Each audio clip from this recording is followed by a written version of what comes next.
Many people that I worked with that suffer from depression told me that once they understood this cycle of depression that I'm going to explain in a sec, finally they had an explanation that matched their experience, that build on the latest research, scientific research, and give them some tools, give them some hope that they can begin to move out of the depression into a much better and happier life.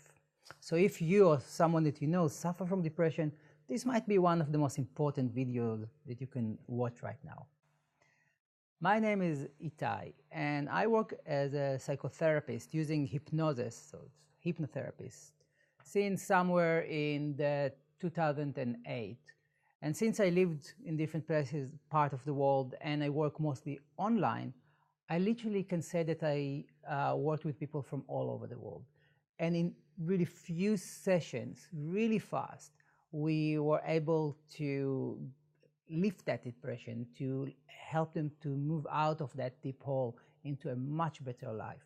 And it's not only affect the person itself, it's his family, his friends, work.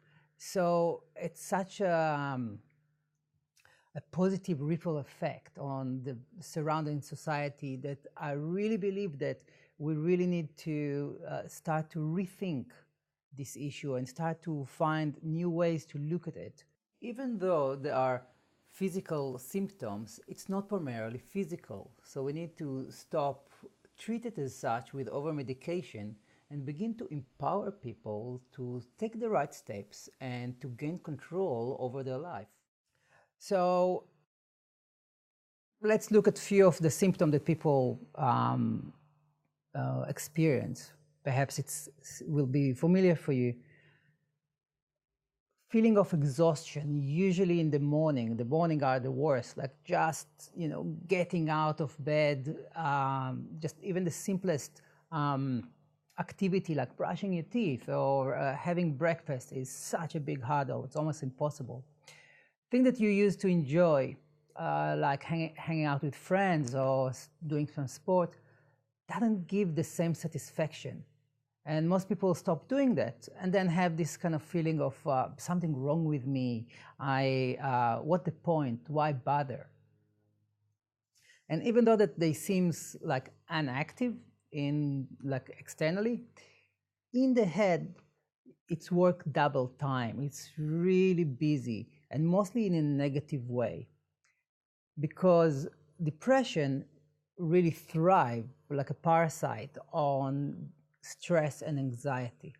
Now, our emotion actually affect the way that we think more than the other way around. So the more stressed we become, the more simplistic, black and white, all or nothing way of thinking we'll have, ruminate about stuff that happened in the past, catastrophize about the future, perfectionism, either everything have to be perfect or there is no point. And those thoughts going in a loop, getting us even more stressed. An analogy can be something like a computer that have a lot of heavy program open in the same time.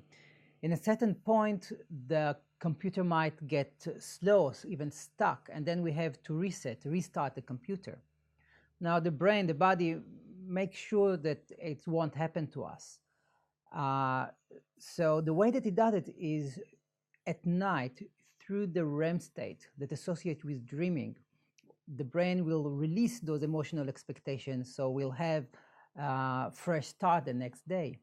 Now we already know since the 50s that people that suffer from depression are dreaming up to 3 times more than other people or themselves in a better time.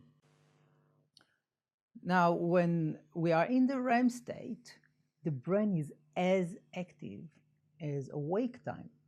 That means that even though that you might slept 8, 10, 12 hours, the brain was very active and you didn't have enough the slow wave rest and recuperate part of the sleep, not enough of it. So then when you wake up in the morning, you're like a flat battery of a car. There is not enough juice to start the day. And of course, the first thing that you would tell to yourself is like, I cannot even get out of bed. I'm such a loser, and then you start those negative thoughts again. Now, one more thing that happened while we in the dream state, the body, the brain doesn't want us to move. It will be quite confusing if we'll open the eyes in the middle of the night or in the middle of the dream or start to act out our dream. So the way that the brain handle it is to stop to manufacture a protein in the brain that calls serotonin.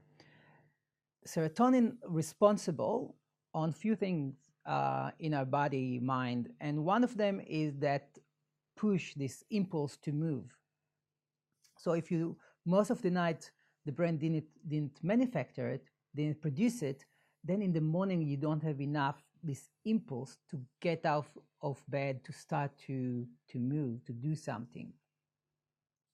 Most antidepressants actually trying to create more serotonin, so with the idea that if you have more, you're going to feel better. But what we see here that the lack of serotonin, it's not the cause of depression, is the result of depression.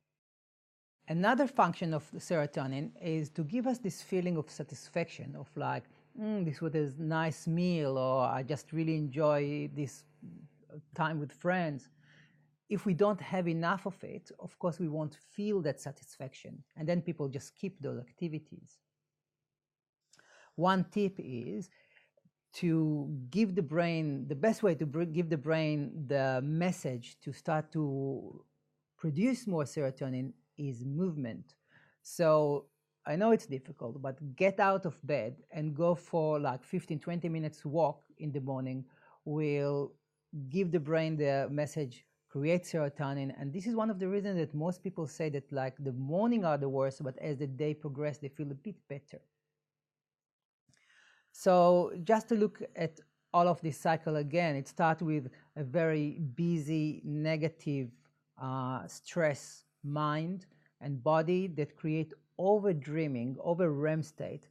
And this very busy mind will create exhaustion in the morning. That exhaustion will get us to feel like really bad and start to have again negative thought. And then this is the cycle.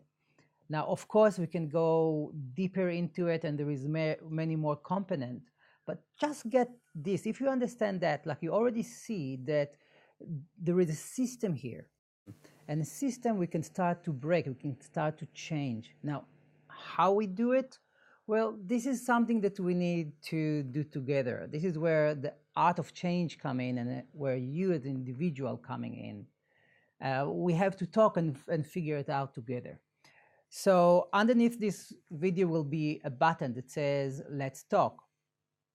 And if you see this video somewhere else, like in YouTube or somewhere else, I'll leave a link where you can come to my site. And then you just answer a few really simple questions and then can already book either a 15 minutes free video call where you can tell me about yourself, about your situation, ask me any question. And then if you feel that this is the way that you want to go, we can just book a full session. So I really hope that you got some new ideas through this video. And I'm looking forward to talk to you, to meet you, and let's talk.